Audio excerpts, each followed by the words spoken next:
Welcome to the SaaS AdLab podcast, where we interview the stories of SaaS founders, entrepreneurs, and CEOs. My name is Luis. I'm the founder of Fantôm Agency, a digital marketing agency specializing in scaling SaaS companies. And today I have the pleasure of interviewing Geoff. He is the co-founder over at Outseta. First of all, thank you so much for being on here. It's a pleasure having you. And to get started, why don't we just dive into, a little bit of your background and how all this really came to be? Sure. Well, first and foremost, thanks for having me. So just by way of background, I sort of found my way into a career building SaaS startups, largely by accident. I went to college to be a writing major and had visions of writing for Sports Illustrated or a newspaper or something like that. Got out of school in 2008, right as the economy was crashing, and also saw jobs in the newspaper industry and magazine industry sort of folding in tandem with that. Didn't want to be a professional blogger.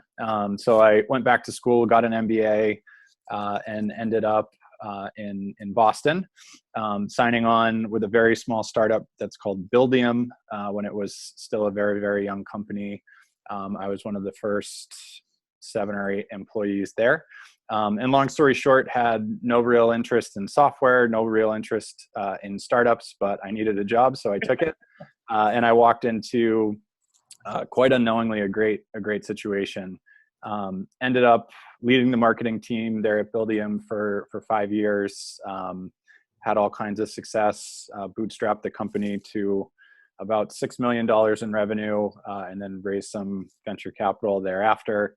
And just had a really successful run, sort of had the opportunity to start my career seeing a SaaS startup done right, in essence. And along the way, met my now co-founder at Outseta. His name is Dimitri. He was one of the co-founders of Buildium. And this is sort of our second act together.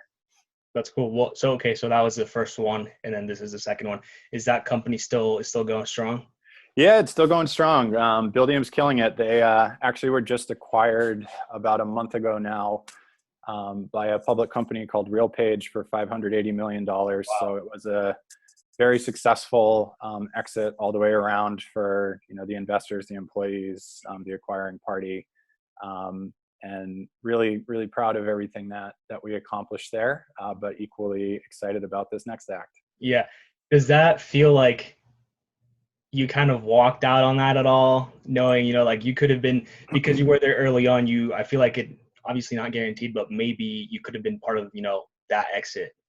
Yeah. It was an interesting experience in general. I was at Buildium for a total of 5 years, a little bit over 5 years.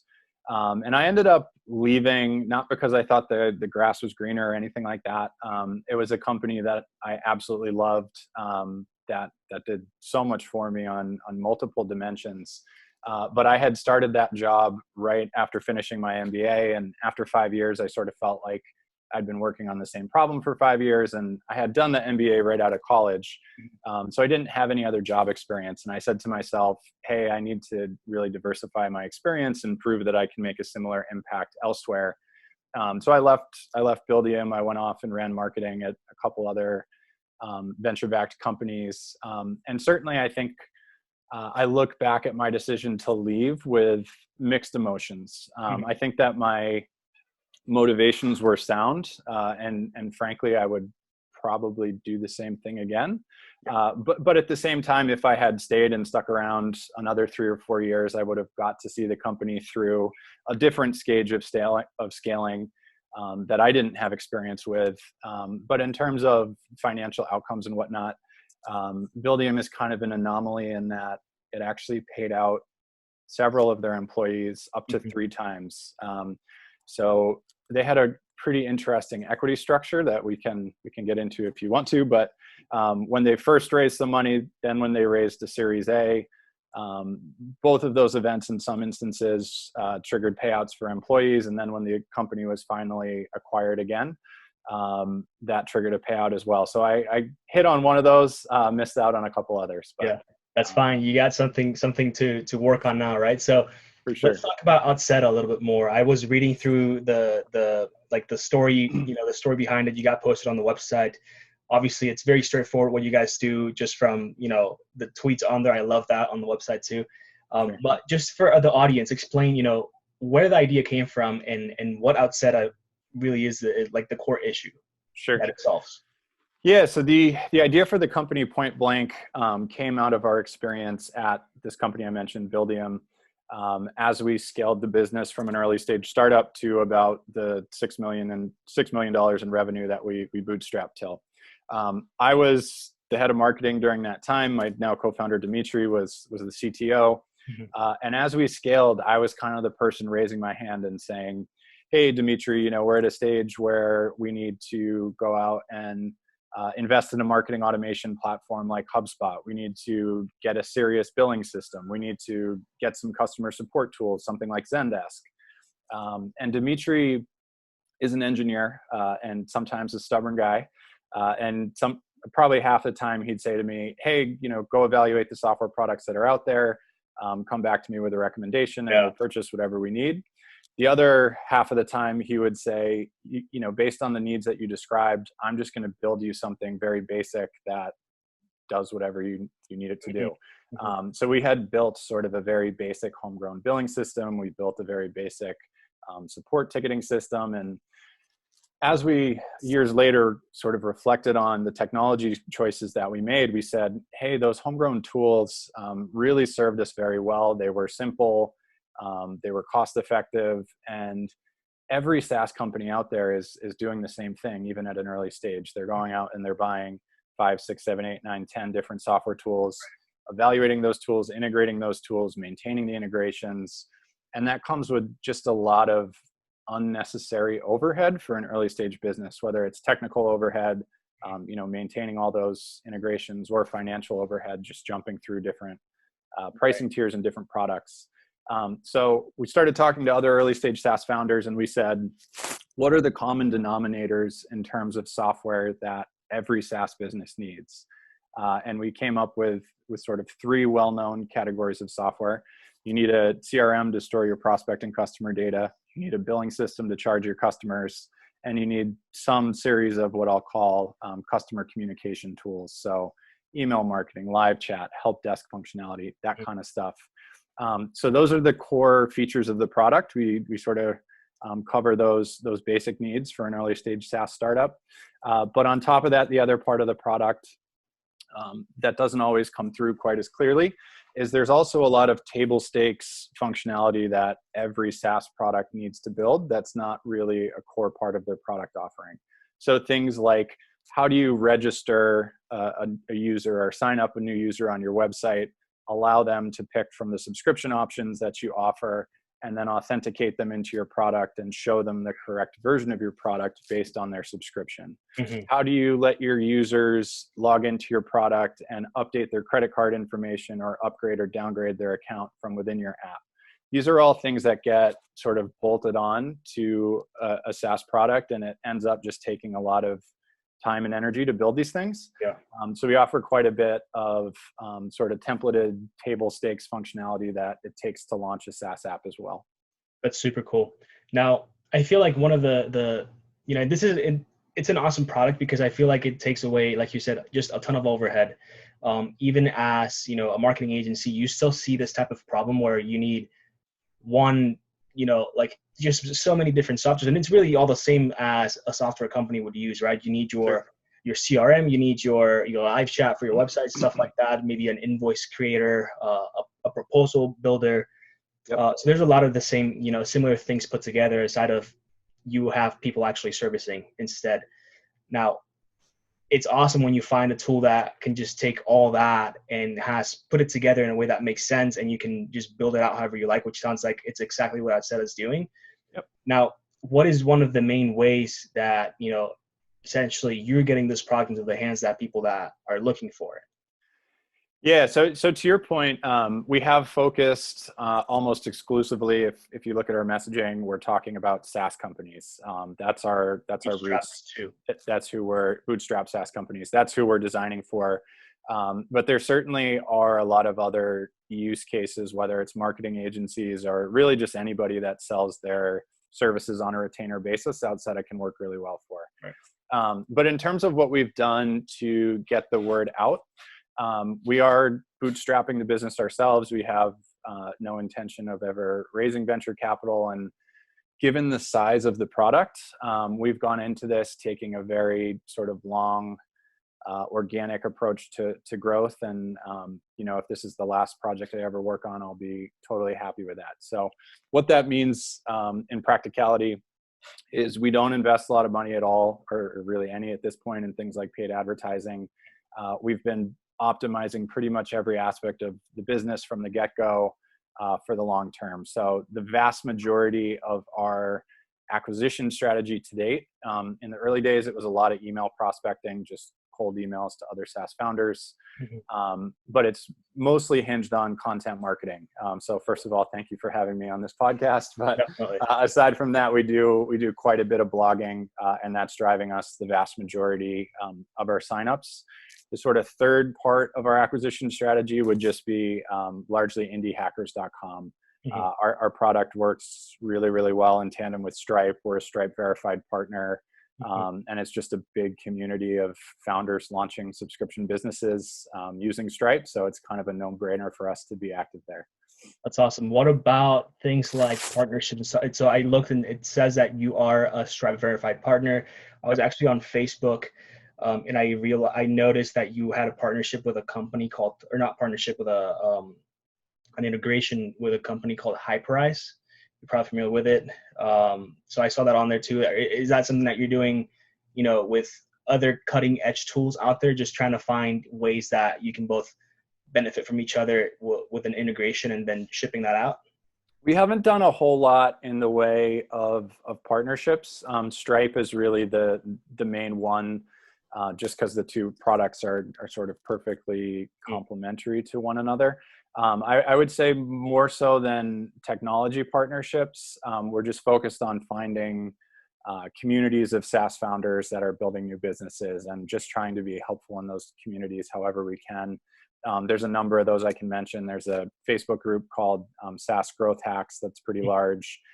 There's a marketer or founder of a company called Transistor FM named Justin Jackson, who has a private community called the Mega Maker Club that we're a part of. And there's a number of those that we've used from an acquisition perspective as well. Is that something that you'd recommend to a lot of people, is just being part of communities, providing value, maybe if you have content, sharing it there, answering questions, stuff like that? Yeah, absolutely. It's a, so I refer to it, and it's not my term, but community marketing is sort of a term that I think is becoming more popularized. And it's a skill in and of itself, because a lot of these communities, particularly communities of SaaS founders, the founders in there, are part of that group to get the benefit of the other founders in the group. They are not there to be marketed or sold to.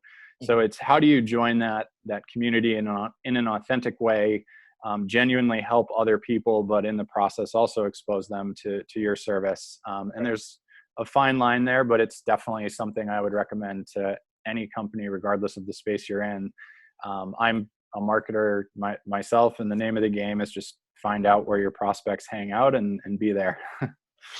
Now, you mentioned something important, is that, previously is talking about becoming a lean company. And I want to get your perspective on how that's changed right now, right? We're going through this Corona pandemic. Things are changing very, very fast. Zoom just skyrocketed, and they've become like one of the top companies throughout this whole thing.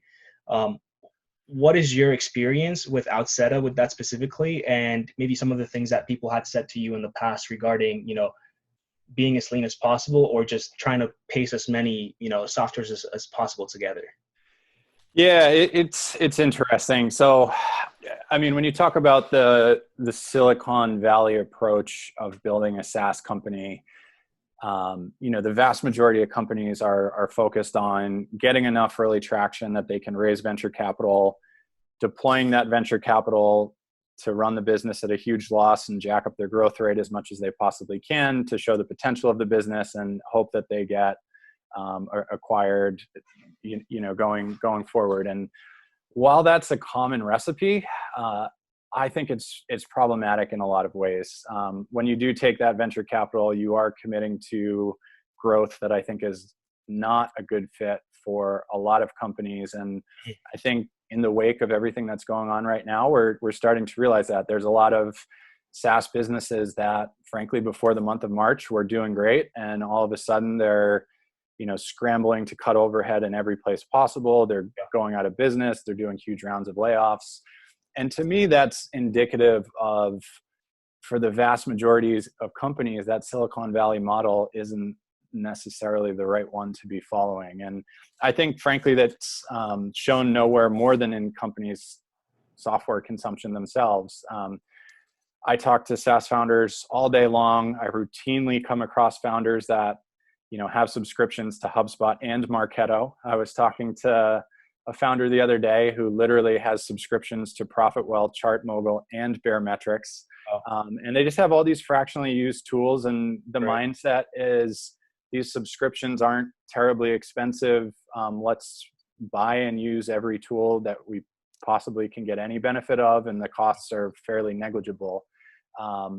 But I think there's a lot of problems with that. One is, yes, there's unnecessary technical and financial overhead, but beyond that, you just end up with a lot of fractionally used tools, and you sort of lose context on your customer's journey and the process. So for the last 3 years, we've had a headline on our website that was grow your SaaS startup, not your overhead.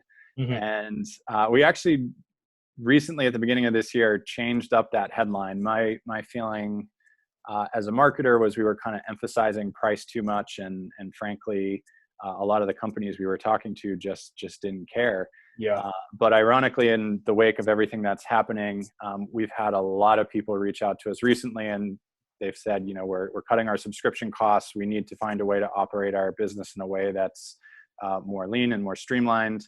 And not only is Outseta a good fit for them, but they've also just been sort of following our own journey of how we're building our company, and really trying to be as lean as possible in every decision that we make.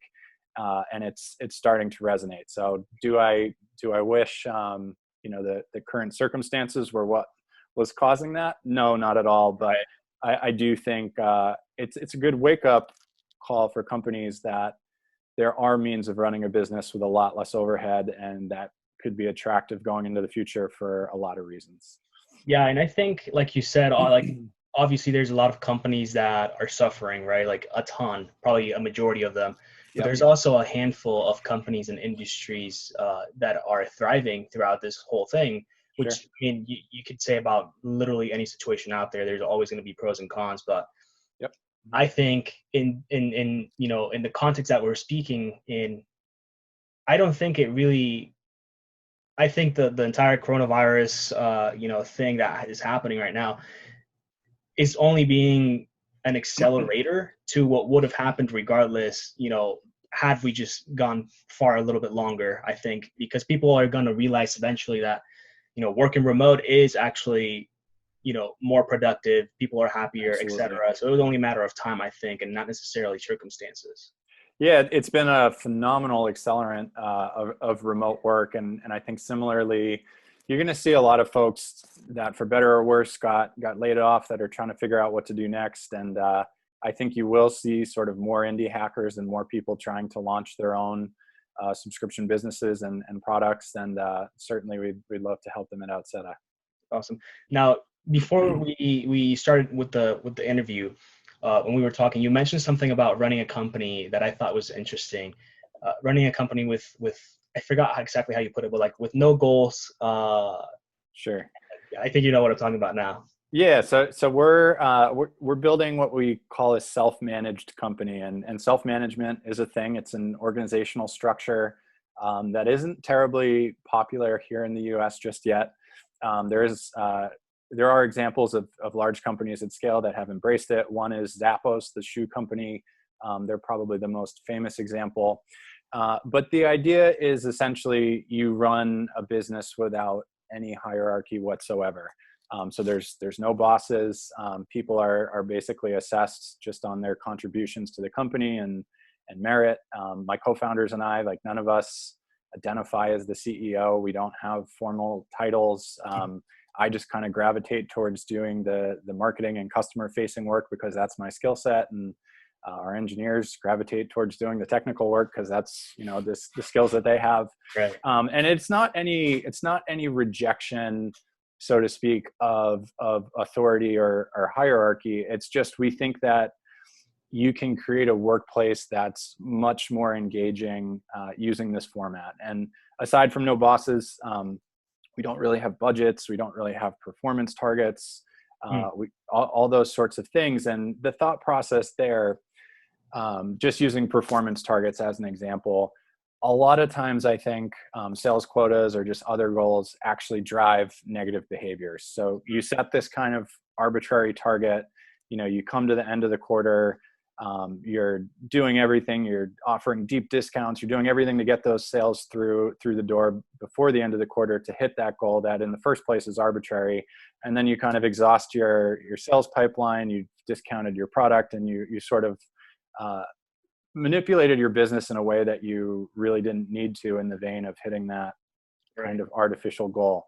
So the whole idea with self-management is rather than be bound by those sorts of budgets or those sorts of targets, always just operate in the best interest of the company long term. And we think if you do that, let alone over a month, over a quarter, over a year, over 5 years, you're going to come out far ahead than if you were sort of artificially bound by a management structure, a financial budget, those sorts of things. I think that's super interesting. I'm just trying to wrap my head around it, right? And one of the first things that I thought of, okay, can this only be done if you are not planning, especially in the software space, if you're planning on not raising capital? I mean, can you go to an investor and say, we're a self-managed company and we don't have any goals, we don't have bosses? Even though I think Zappos, I'm sure they have either their ICO'd or IPO'd, or they have investors. Yeah, it's a good question. My personal take on that is this.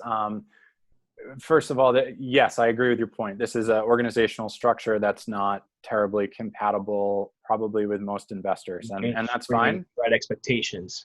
Right, and it's fine in our case because our goal is never to have to raise venture capital.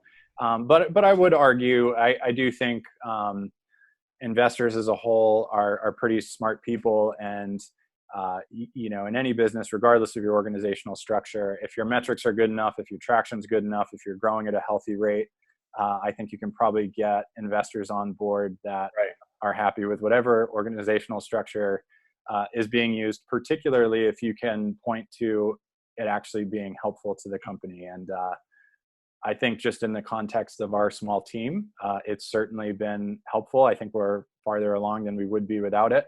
But ultimately, that will be something that we prove out a lot more going forward as our team scales.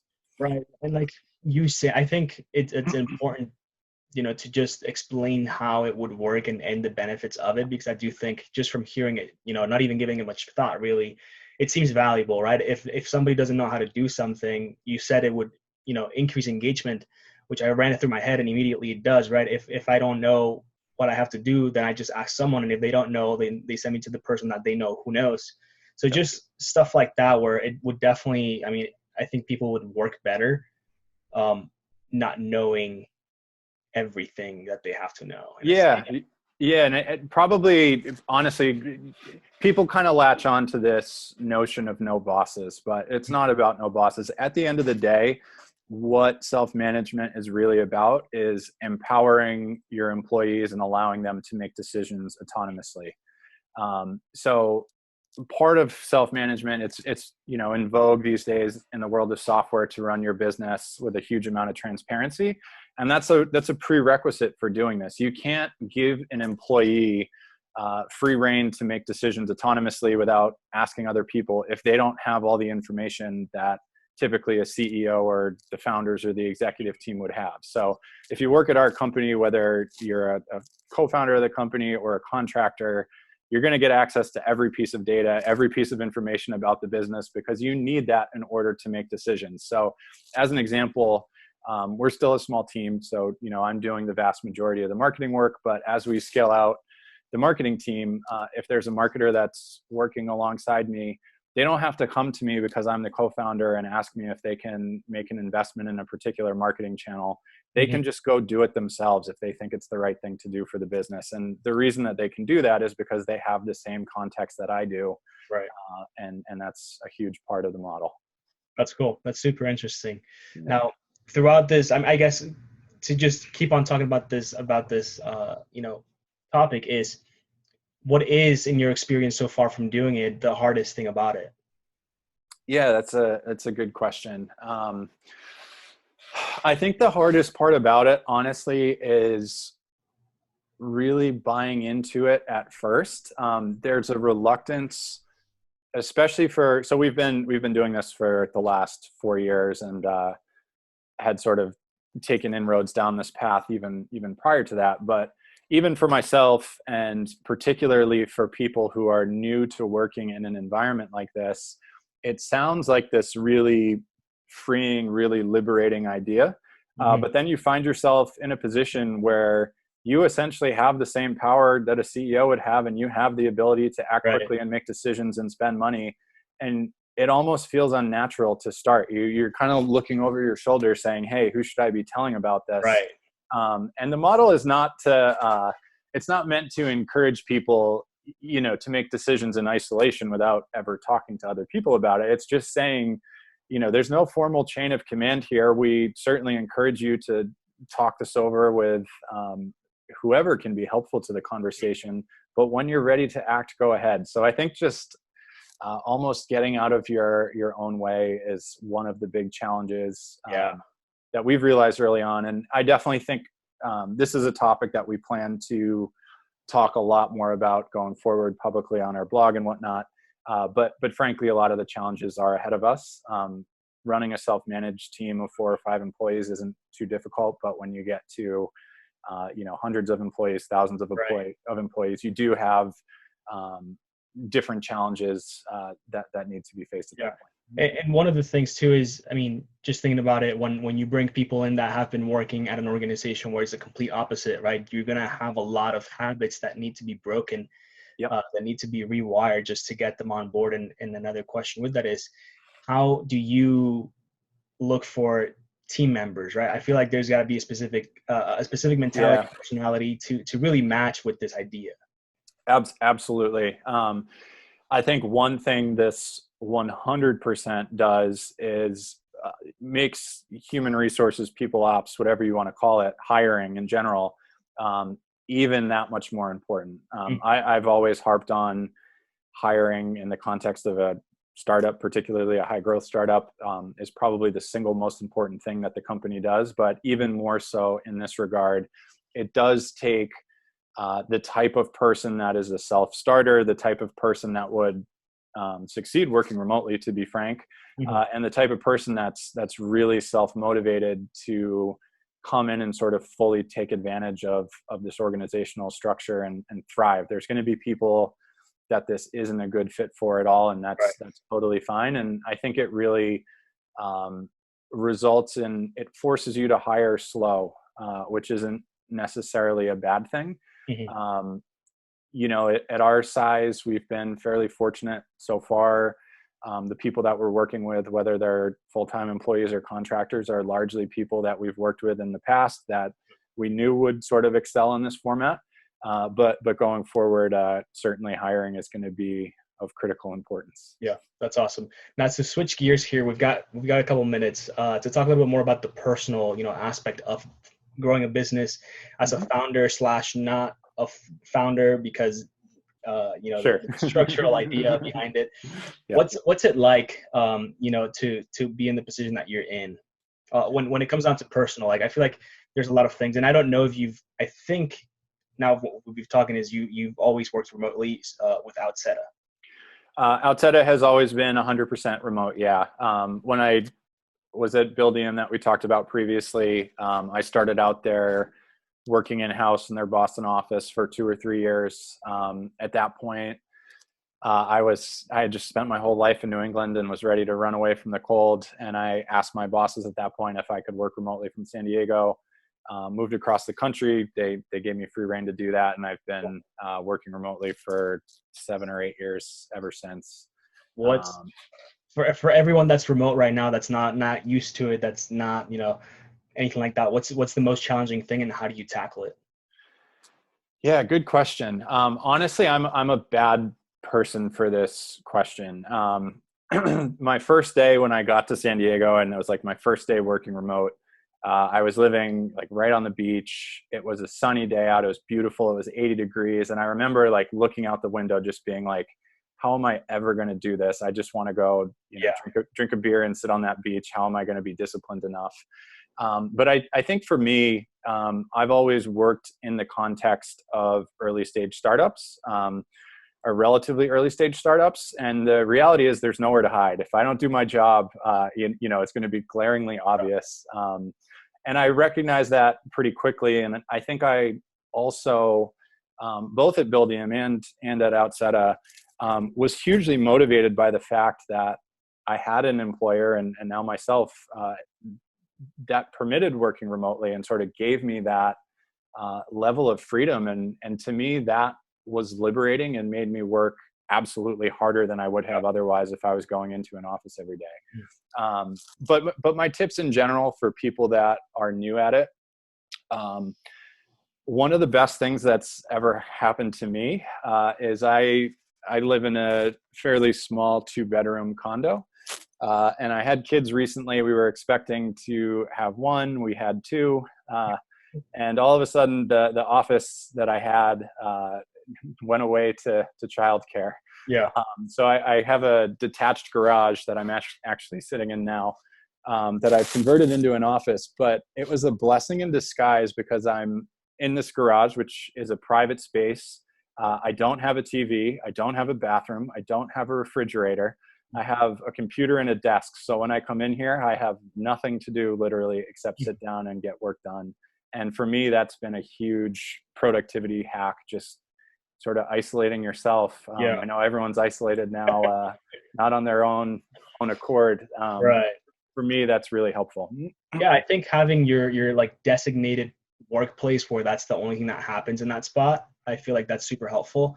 And I think just overall, like, yeah, I feel like you hit the nail on the head there with, just the idea that there's, like, for you, the window with the beach, there's just distractions. There's a lot of distractions. Then you have kids, and there's a lot of noise and stuff like that. So just finding that place that's going to give you, what you need or take away what you don't need to actually get the stuff that you need to get done. Absolutely. And then just the basic stuff too. I mean, you gotta, especially if you work from home, where you actually live, you've got to get outside. You've got to make a point to leave your house. You can't work in your house all day and then sit there and watch TV afterwards. So all those sorts of things are definitely helpful. Totally. What is one thing that you're not good at? In terms of working remotely or in general? In general, yeah. I am very non-technical, which is weird to say working for a software company. I don't write any code. I'm not a designer. I'm not even very technically oriented. I don't have an iPhone. I could care less about driving a Tesla. And I think that a lot of people are taken aback by that when they learn that I've worked in software startups my whole life. And there's definitely drawbacks to it. Don't get me wrong. I wish I was more technical. Sometimes I'm not as self-sufficient as I would like to be because I'm not more technically oriented myself. But I do think there's benefits too. I think that people in tech, by and large, are techie. And as a result, they're sort of blinded by technology and they use all these different tools and try everything under the sun. And there's probably some value that they derive from that. But for me, I think I'm able to look at technology more objectively and say, is this actually benefiting me? Is this making something I'm trying to do easier? Right. And if the answer is not a resounding no, I'm not going to use it just because it's new and cool.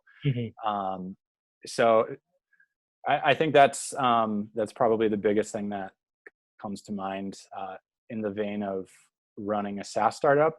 The other thing that I would say, which is more of a somewhat recent realization, just because I haven't had to do it a lot in the past, as a founder of Outseta, I have two co-founders that basically are the engineers. We have a designer. I do almost everything else that's sort of customer facing or business oriented. And just to be quite frank, I don't really enjoy sales. I don't think I'm terrible at it, but I certainly don't think I'm great at it. And it's just not an aspect of the job that I really enjoy. My attitude, for better or worse, is, or my own sales strategy is kind of try to be overtly helpful. And I think that's the best I can do. Beyond that, I can show you the product. I can show you what's there. I can show you the functionality.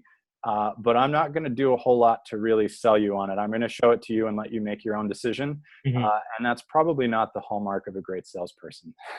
Yeah, I think, product-led growth essentially is another topic, right? But letting the product sell itself is always big. And I loved what you said, about just not being the most technical-oriented person, because honestly, while you were saying that, it just goes back to Outseta, right? Just looking at, like, if you're super technical, you're going to find a way to put all these 100 tools together and okay, it works, but yeah, it's also costing you $2,000 per month that you can't afford. Right. Where if you have Outseta, right, you're saving a ton of money and you only have to worry about one tool. So I think that makes complete sense. Now, in contrast, right, what's one thing that you're really good at? Yeah, I think I have two main strengths. One I flex a lot. The other I do not at this point.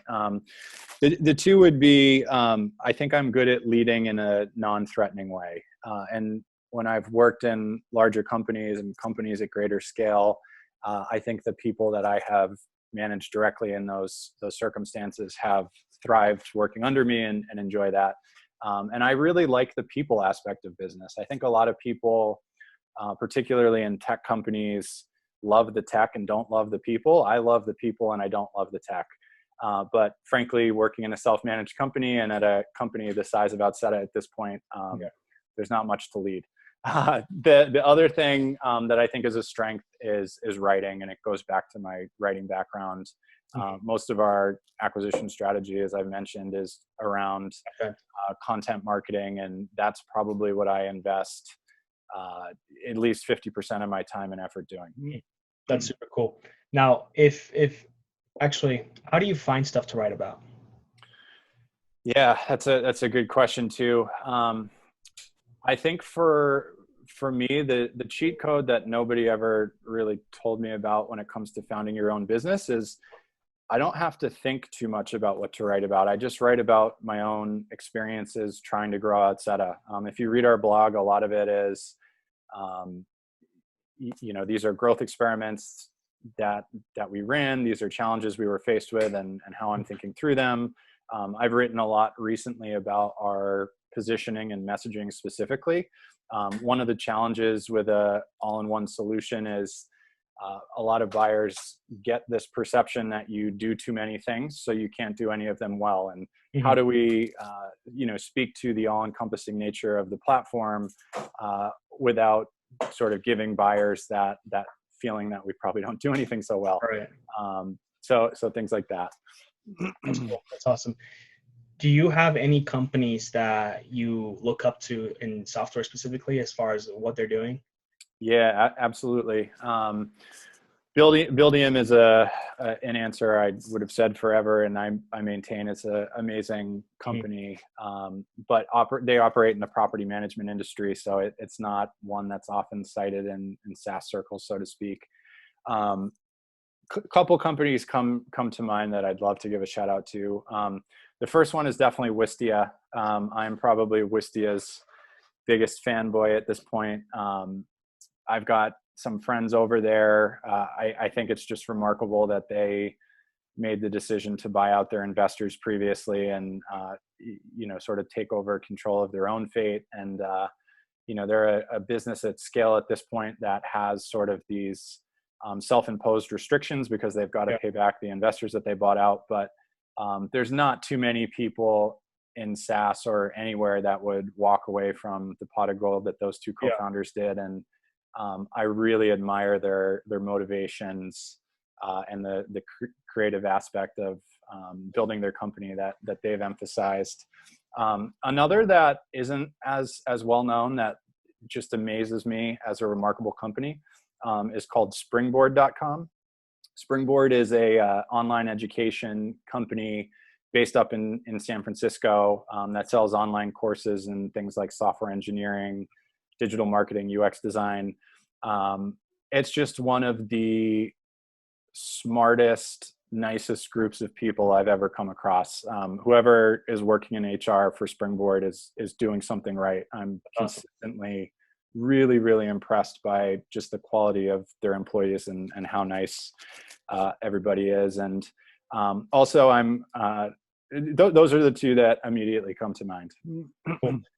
Being a writer, I assume, and I know it's wrong to assume, but I think you probably like to read. Yep. Is there any book that has just changed your life? Good question.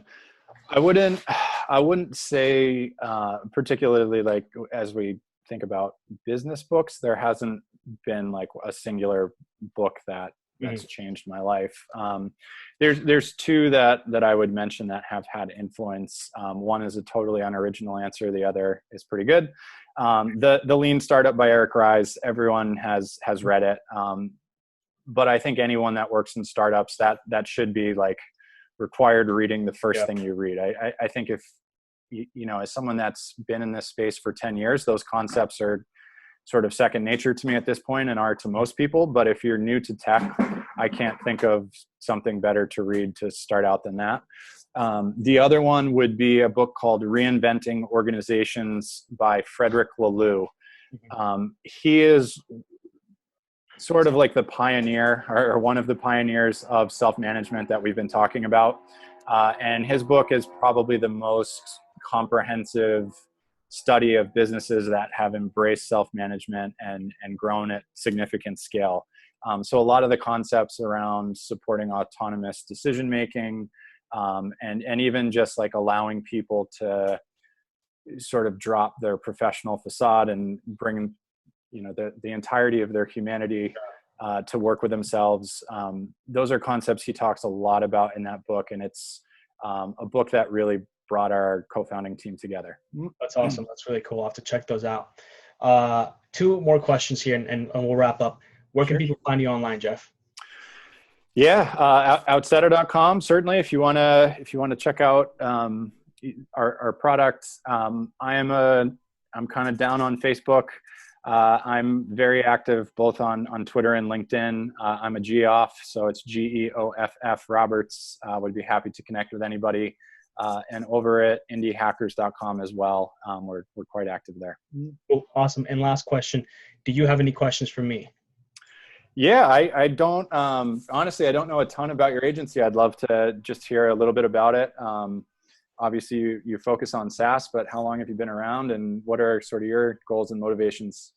Yeah, I feel weird answering the second one now because I feel like I shouldn't have goals. No, but goals is just to help as many software founders as possible, right? And obviously it's not super structured, but aside from that, I been working at agencies for a while now, and I always, since I was, I wouldn't say a kid, but like I was out of high school, I created my first company. It was a clothing company, and that's when I got the entrepreneur bug, I guess. And then after that, it was just trying to figure out really ways to grow something. It was always sort of a brand or a company. And then I stumbled upon software while I was working at a different agency. And I just loved the business model. I loved, everything as far as like how do they design their websites, just things like that. And then just getting more and more interested in that, joining communities like SaaS Growth Hacks, all those different communities on Facebook, on Twitter. And then finally founding the agency. I think it was kind of like a side hustle for that. I was hiding for conflict of interest kind of things for a while. So I was doing that for, I'd say like 2 years. And then finally I was able to just take off on my own. And it was one of the scariest and most fulfilling decisions, I think. And awesome. Just ever since that, I think we've been full-time now for a little bit over a year.